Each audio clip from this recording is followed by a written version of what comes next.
abajo izquierda de vuestra pantalla acaba de encenderse un icono de color rojo, creo que es, porque yo soy daltónico, como ya la mayoría sabéis. Y eso significa que estamos grabando todo esto. Luego lo editaremos, los trozos que nos sobren o que no sean convenientes, pero la idea es, pues bueno, trabajarlo un poco y ver si lo terminamos colgando en el grupo. Que todos lo sepáis, no digáis ninguna barra basada, ¿vale? Más que nada para que no tengamos que editar demasiado y quede la exposición de Antonio o la de los Antonios, que queden lo más lineales posible sin demasiados cortes, ¿vale? Así que ya está. Lo que inventáis para tapar los feos que sois, macho. Venga. Bueno, os hago la primera presentación. Interviene Antonio Herrera desde Múnich, en Alemania, país confinado donde los haya. Y ya os dejo con él. Venga, muchas gracias, Emilio, por la presentación. Pues, señores, empezamos por la batalla de Verdún. Intento ser rápido para intentar todo hacerlo en 20 minutos.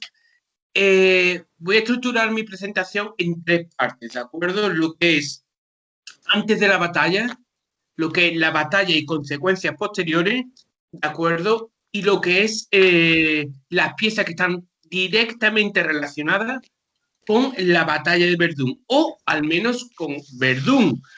Tengo piezas de una persona que fue capturada en Verdún y piezas de una persona que ahora mismo está descansando, digámoslo así, en Verdún. Pues empezamos, señores.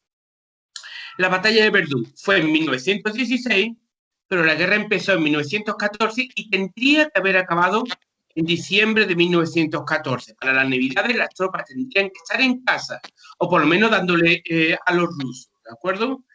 Entonces, empezamos con lo que es cómo se llega hasta la batalla. Alemania tenía un plan, o se dice que tenía un plan, el plan Schlieffen, perdón. ¿De acuerdo? La I y la E juntas en Alemania se pronuncia como una I normal.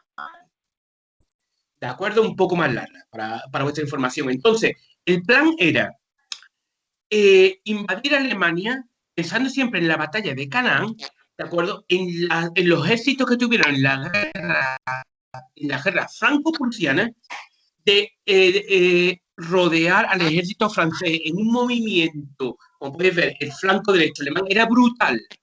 Que el plan original incluía invadir Holanda, una pequeña parte de Holanda, como podéis ver aquí, Bélgica, que la violaron totalmente, y rodear lo que es las tropas francesas, desordenarlas, que corriesen, que se rindiesen a la primera de cambio, como ocurrió en la guerra de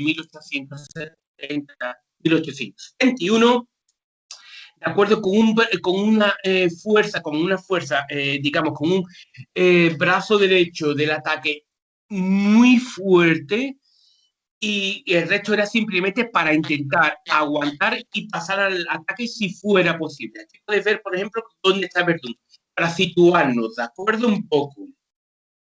Esa era la idea. Y que el primero, el segundo y el tercer ejército se encargasen de los ingleses. Hubieran tenido mucho tiempo de estar en Francia, la famosa British Expeditionary Force, la Fuerza Británica Expedicionaria, de camino cargársela, quitar a Gran Bretaña o al Imperio Británico de en medio, cargarse a los franceses y luego ponerse con Rusia, si Rusia no había perdido ya la paz. La situación es totalmente distinta. Y utilizo aquí una frase de Moltke, del Moltke del Viejo, que decía: ningún plan sobrevive al primer contacto con el enemigo. Esa es la realidad, ¿de acuerdo? Y como podéis ver aquí, en 1914 a Holanda ni se le toca, por lo tanto no puede rodear lo que es, no puede llegar al famosísimo puerto de Antwerp lo pronto posible. Subestiman a los belgas de manera bestia, ¿de acuerdo? Y sobreestiman sus propias fuerzas. Al final, pierden mucho tiempo, los belgas luchan como jabatos, se retiran perfectamente, los británicos dan por culo, cuando claro, y el plan original fue cambiado y ya no se rodea París, como puede ver aquí. Y aquí, en esta zona, es donde los británicos y los franceses hacen lo que es el milagro del Marne ¿de acuerdo? Lo que ponen en jaque a las fuerzas alemanas, ¿de acuerdo? A las fuerzas, sobre todo prusianas. ¿Qué es lo que trae esto consigo? Las consecuencias que entramos en una retirada, se establecen líneas más o menos claras, se intenta hacer una lucha por llegar al mar para ver quién rodea a quién, no se consigue, y se establecen las líneas.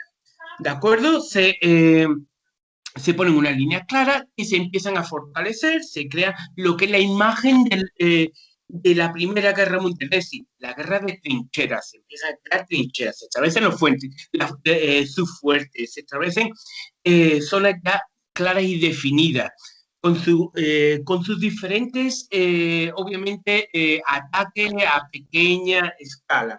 Sobre todo aquí en la zona de Verdún, aquí como veis, en el número 3, aquí van a seguir habiendo ataques alemanes, pero a muy baja escala y prácticamente ignoran la petición de refuerzos. Pero bueno, llegamos a esta zona, 1915, Rusia ha entrado en la guerra en plan B contra el imperio austrohúngaro, que son, digamos, el hermano pequeño y tonto de Alemania.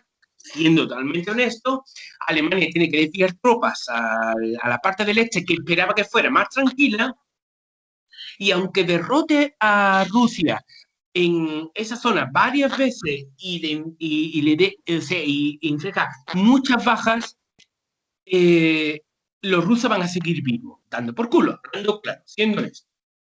Se llega a finales de 1915 y el alto mando alemán dice: señores, tenemos que hacer la batalla definitiva contra Francia, porque si quitamos a Francia del medio, esto va a ser un efecto dominó y se va a caer todo lo que son los aliados. Caería Inglaterra, que ya no puede, o sea, Gran Bretaña, que ya no puede manifestar, o sea, pelear por sí sola cuando Francia pida un armisticio, y Rusia, pues tendríamos más tropas disponibles para Rusia. En fin, al menos conseguir no perder. Y esta es la verdadera batalla de Verdún. Los planes eran muy claros. Batalla de aniquilación y desgaste del ejército francés. Es decir, nosotros perdemos tropas que las tenemos, pero si desangramos al ejército francés, lo mismo nos van a pedir un armisticio, la paz, y el resto cae por sí solo. Y hemos visto a partir de 1917-18 como incluso muchas tropas francesas se amotinan. Por tanto, sus motivos los tenían. ¿Cuál era la fase de esta? ¿Cómo hacer eso? Pues mire, Verdún, como veremos más adelante, estaba llena de fuertes. Lo que se pretendía era una concentración masiva de artillería. De hecho, se tiraron 1 millón de proyectiles de artillería en el primer día. 1 millón. ¿De acuerdo? Era debilitar la defensa francesa, intentar conquistar casi todos los fuertes y esperar que vengan los franceses. Obviamente, como pongo aquí, se emplearon las fuerzas de ataque, las Stoßtruppen, ¿de acuerdo? Esta palabrita aquí es una doble S, una S. Se pronuncia como una S, ¿de acuerdo? Las Stoßtruppen, es decir, fuerzas de asalto. Fuerzas pequeñas, pero con una, como digamos así, capacidad de ataque muy bestial. O sea, había tropas que solo portaban granadas y las tiraban a diestro y siniestro, para que nos entendamos. Entonces, era intentar que el número de bajas fuera lo mínimo posible, destrozar todo lo que pueda, con toda la artillería que fuera posible y estuviera disponible, y subir a esas cotas altas donde estaban los fuertes y esperar a los franceses. Esperar.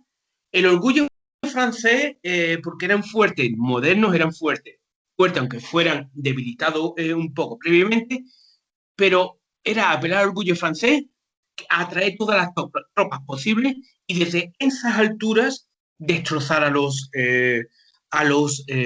franceses. Y después, obviamente, los franceses se quejarían, pasaría lo que fuera, habría la paz con ellos. Y aquí, por ejemplo, vemos lo que son la zona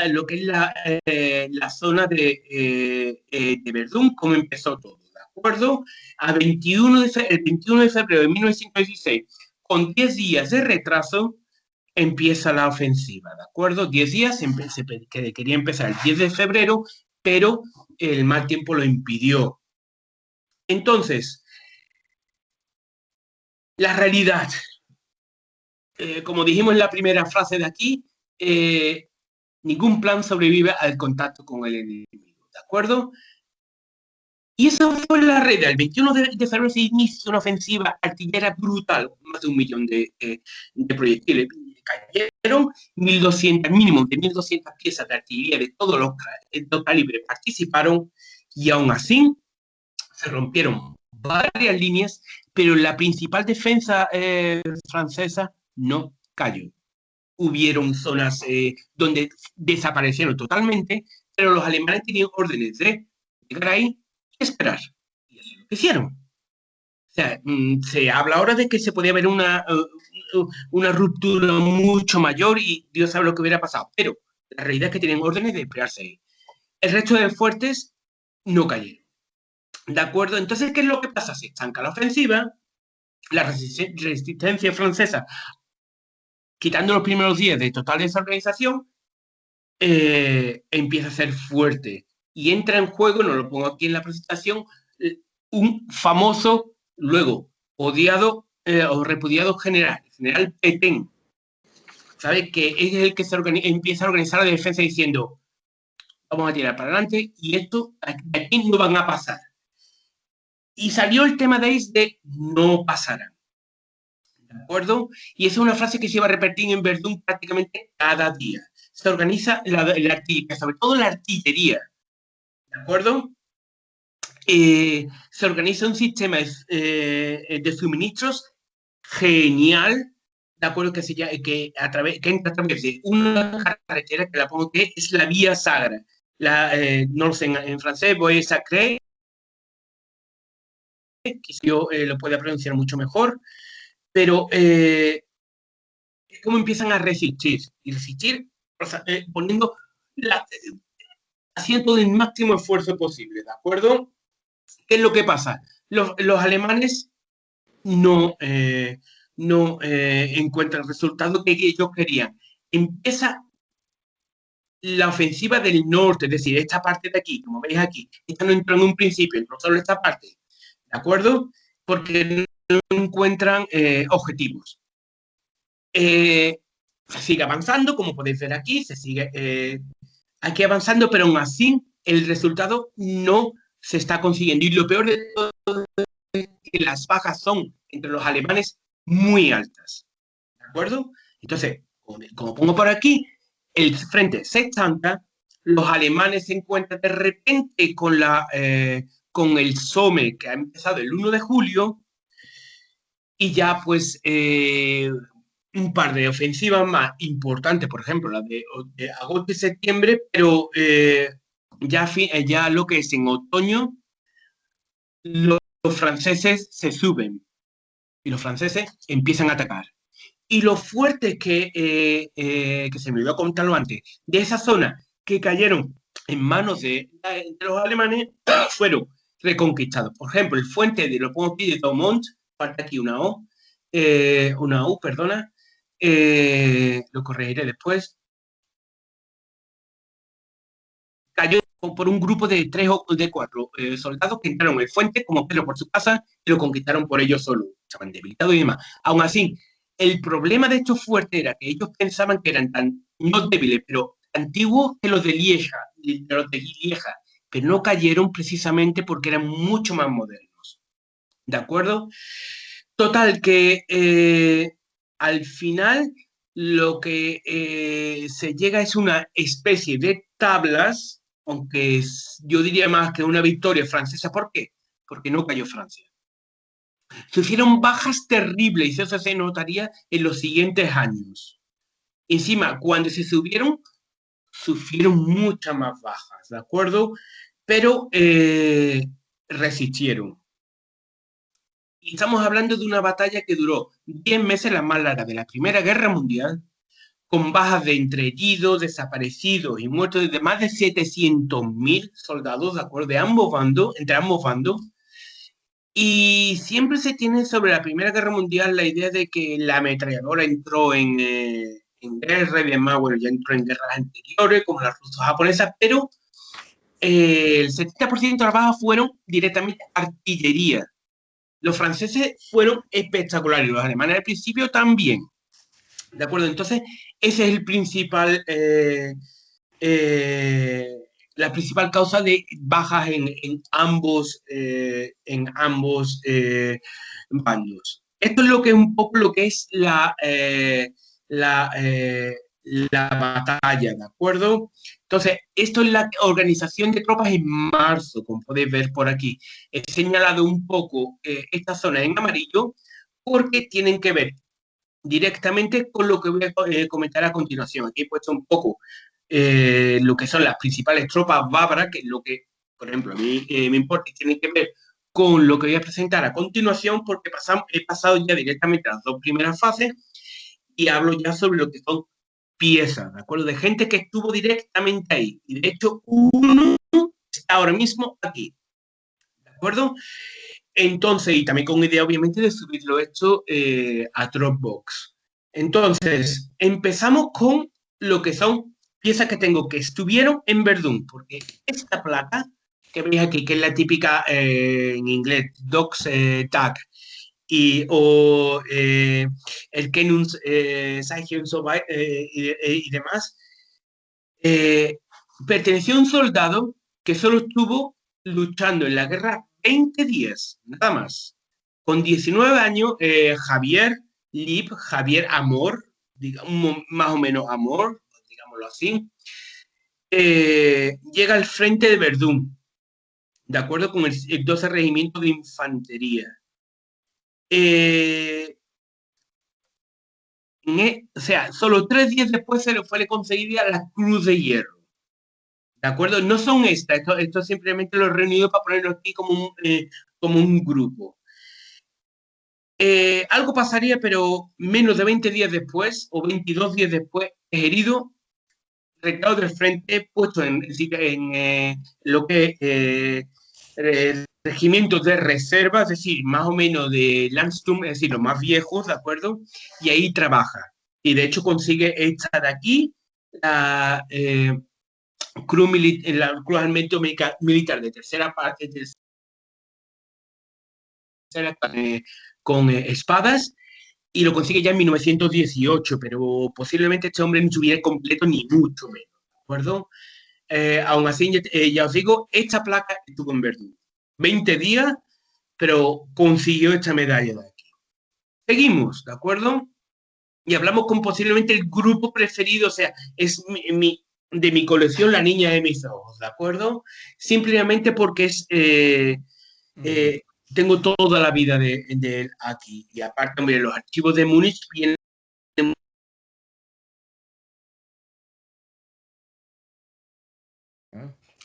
¿Se ha ido la voz? Antonio, no te estamos escuchando ahora. Antonio, hemos perdido tu audio.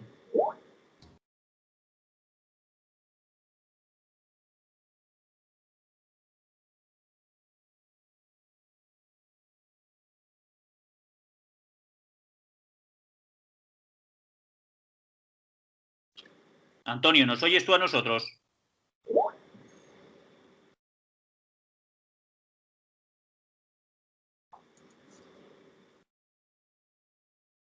Yo hasta ahora le estaba escuchando bien todo, menos algunos piquillos. Sí, yo igual. Exacto. Piquillos de voz, ¿no? De estos digitales. Pero ahora ya, desde luego, se ha perdido del todo. Voy a mandarle un WhatsApp a ver si lo ve. Le acabo de mandar yo también otro, por cierto, Enrique. Vale. Bueno, esperamos un poquito, Sí. a ver si recuperamos, Sí. porque la presentación a mí personalmente me estaba gustando, me imagino que a vosotros también. Mucho. Me preocupa un poco su unidad, o sea, cualquiera de donde estuviese su unidad. Antonio. Antonio, ¿nos oyes ahora? Sí. Ha habido como unos es que te hemos perdido el audio durante unos minutos. Entonces, recupera desde La Niña de mis Ojos, que yo creo que eso fue lo último así que hemos escuchado todo, ¿verdad? Sí. Perfecto, pues bueno, hablo de Heinrich Seifert, ¿de acuerdo? El grupo que pude conseguir, y este hombre estuvo encuadrado en la 192 Brigada, que la veis aquí en el norte, atacó a partir de marzo, abril, ¿de acuerdo? Y aquí ya los franceses estaban esperando a los alemanes con los brazos abiertos y muchas bocas de artillería, ¿de acuerdo? Este hombre pasó por todo el frente de Verdún, todo el frente de Verdún, se lo comió él solito y fuera donde fuera, su regimiento, su brigada, su compañía sufrieron bajas terribles, ¿de acuerdo? De hecho, es muy probable que la Cruz de Hierro, ¿de acuerdo? Se la comiera allí. Aquí solo he puesto desde abril hasta agosto. Luego hay más que tuvo más tiempo en Verdún. Después pasó al Somme, pero eso ya es otra historia, vamos, que fue de Guatemala a Guatepeor, digámoslo así. Y esta es de otra persona que ya os digo que estuvo allí, ¿de acuerdo? Pasamos a otro tío ¿Me escucháis, verdad? Sí, escucharte sí. Y algunos creo que han perdido tu vídeo, pero yo lo estoy viendo bien. O sea, yo estoy viendo ahora mismo la jarra. Acabas de poner la diapositiva. Entonces, perfecto. Comparte, por si acaso, descomparte y vuelve otra vez a compartir, por si acaso. Sí, eso te iba a decir. De acuerdo. Te sugiero descomparte y vuelve a compartir. Sí.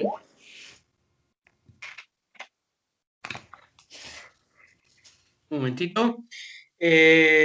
Dejadme usar. No, Luis Antonio. Estamos puliendo. Dejar de compartir. Posibles incidencias. O sea que tampoco hay mayor problema. Pues, sin problema. Vale. ¿Veis mi presentación? Yo la veo ahora mismo. Estoy viendo la jarra y el cañón a la derecha. No.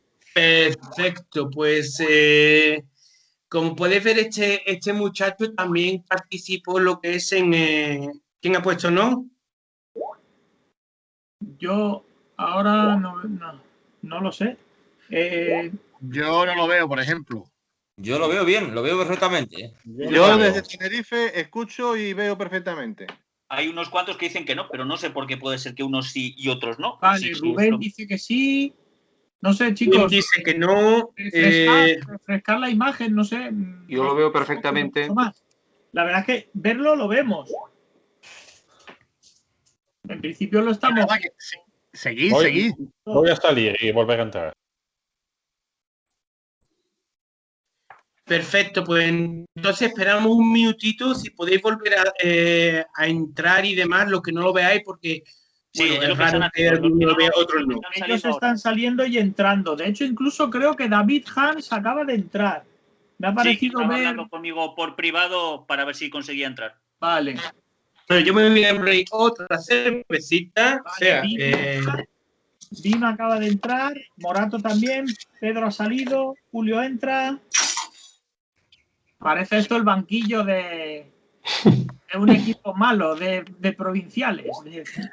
Vale, dice, ahora se ve. Ahora se ve. Pues venga, dale. Ahora también. Yo he salido y he vuelto a entrar y ahora se ve. Venga, perfecto. Seguimos entonces. Ángeles ya está entrando. Segarra, ¿estás aquí ya? Bueno, entonces dijimos que los que no lo veían eran porque eran gays, ¿no? O algo por el estilo, o me he perdido algo. No es de eso porque Javi Llanza lo estaba viendo. Perfecto, sí. Yo lo veía perfecto, así que... De eso no es. En fin, señores, pues seguimos para adelante, ¿de acuerdo?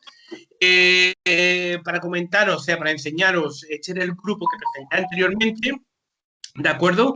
Entonces, pues, son una persona que se comió el frente de Verdún de manera bestia. ¿Sabe? Una persona, un trabajador normal y correcto. ¿De acuerdo? Entonces, pues seguimos. Porque este tenía 24 años, pero este tenía sus 35 años, ¿de acuerdo? Y es mandado Verdún. Este chiquillo tiene 19, este 24 y este 35 es mandado Verdún. Y obviamente él hizo la mili, como podéis ver aquí, en caballería, y por lo visto, según la imagen, le fue bien. ¿De acuerdo? Pero con la edad de que empezó la guerra, es decir, con 33 años,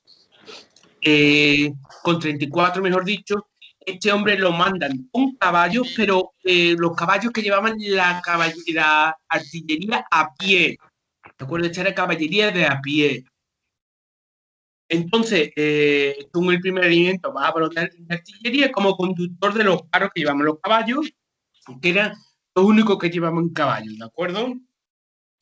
Y obviamente esta artillería fue mandada para reforzar todo el frente. Especialmente en esta parte, obviamente, seguimos con el norte, aunque seguramente se moviera como el anterior por todo el frente, ¿de acuerdo? Este hombre pues le dieron por todos lados porque la contrabatería francesa fue bastante efectiva, pero se comió, como podéis ver aquí, del 12 de mayo hasta entrado octubre. Se comió prácticamente toda la batalla de Verdún, muy buena parte de ella, y se comió lo peor, directamente lo peor, los ataques franceses, la contrabatería francesa que fue efectiva y demás. Por tanto, esta es otra pieza de una persona que estuvo allí, sobrevivió a la guerra, ¿de acuerdo? Desgraciadamente, a todos ellos he intentado buscarles después de la guerra, es imposible, simplemente imposible. Pero ahora, obviamente, hablo de alemanes, hablemos de franceses también, que participaron en la guerra y lo hicieron la batalla de manera brutal. ¿De acuerdo? Y esto, primero, antes que nada, que me gustaría darle las gracias a Jordi por este magnífico regalo. ¿De acuerdo? Eso que quede bien claro. ¿De acuerdo? Porque me lo regaló Jordi, lo recibí en casa junto con otras cosas y obviamente es de agradecer. ¿De acuerdo? Entonces, este hombre era un piloto capitán del ejército francés.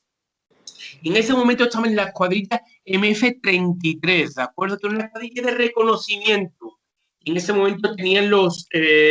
aquí pongo F-60, eso está mal, ¿de acuerdo? El F-40, el que tenemos aquí es el F-40, que eran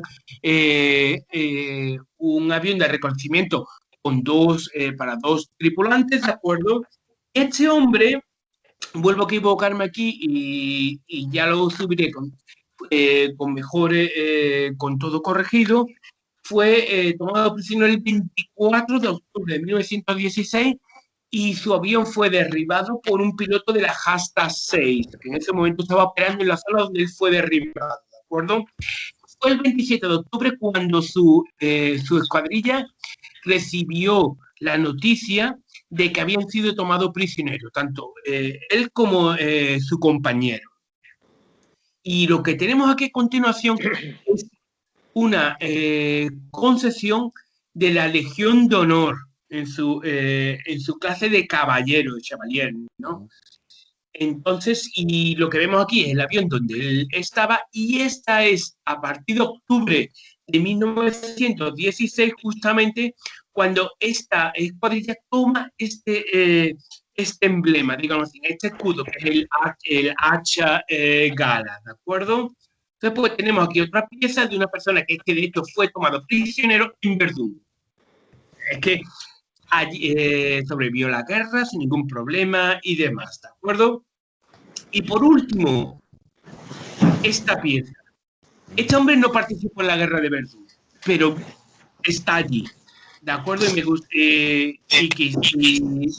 y la verdad es que me gustaría nombrarle porque este era como podéis ver aquí, con 24 años llega a la zona de Verdún. En la zona de Verdún, en 1915, como comenté antes, era una guerra de estabilización, de trincheras y demás, pero habían sus escaramuzas. En una de esas escaramuzas, ¿de acuerdo? En lo que es en el sur de Verdún, aquí más concretamente, ¿de acuerdo? Los regimientos que establecieron intentaron una ofensiva limitada, intentar ganar terreno y demás. Pero ¿qué es lo que pasa? La defensa francesa fue formidable, los alemanes pidieron refuerzos, pedían miles de soldados y le mandaron 120, ¿de acuerdo? Este hombre, este chaval que allí cae, pues el 9 de abril muere. Y es en la zona de la Morville, una vez más, perdón por mi pronunciación en francés, que está a 30 kilómetros de Verdún, o sea, cae aquí y hoy día está enterrado en un cementerio alemán, aquí en una fosa común, o como los alemanes le gusta poner de manera más bonita, lo que es el Kameragraben, ¿de acuerdo? Y con esto tengo un par de piezas más sobre Verdún, pero creo haberme extendido un poco, así que doy por terminada lo que es mi presentación, ¿de acuerdo? Entonces, pues ahora mismo, si abro la veda de ruegos y preguntas, digámoslo así. Un momento, solo les pido, por favor, dejarme ponerme en el chat, por si ahora hay alguna pregunta. Y, señores, aquí acaba mi presentación. ¿Hay alguna puntualización, algún detalle que se me haya pasado que sea digno de mencionar? ¿O alguna duda que tengáis?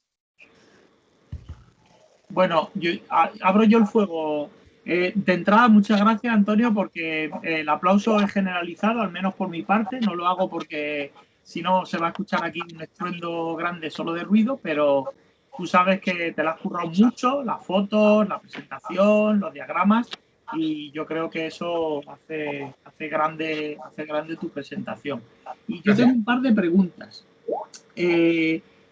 Cuando comentas que hubo 700.000 bajas, me gustaría saber si hay algún dato aproximado de qué porcentaje de esas bajas fueron del bando francés y qué porcentaje fueron del bando alemán. Y ya aprovecho para, antes de que me conteste, la segunda pregunta es preguntarte si el hecho de incluir al señor Javier Amor ha sido una casualidad o está principalmente dedicado a alguien de este grupo. Empecemos con la primera. Dependiendo de quién cuente las bajas, mínimo ambos fueron 300.000, ¿de acuerdo? Pero en algunos campos dice los alemanes 400.000 y los franceses 300.000. Por ejemplo, en varios libros se dicen que fueron al contrario, que fueron 375.000 franceses contra 325.000 alemanes, de muertos, digamos, o sea, mínimo 300.000 por bando. ¿De acuerdo? Luego bailan las cifras, simplemente porque como fue una batalla de artillería, mucha gente no se dio en contra. Entonces, mínimo 150.000 muertos por bando. O sea, mínimo, 125.000 muertos por bando, el resto en heridos, ¿de acuerdo? O missing in action, desaparecidos. Pero bailan las bajas, mínimo, o sea, pongamos como mínimo 300.000 por bando. Seguro. El resto, dependiendo de las fuentes, ¿de acuerdo? Y respondiendo a tu segunda pregunta, he puesto aquí la presentación y pone aquí Javier, Amor, y debajo pone Ash, ¿de acuerdo? Entonces Ash es un pueblo bávaro, ¿de acuerdo? Del norte de Baviera, creo recordar, ¿de acuerdo? Entonces, aquí se utiliza como, por ejemplo,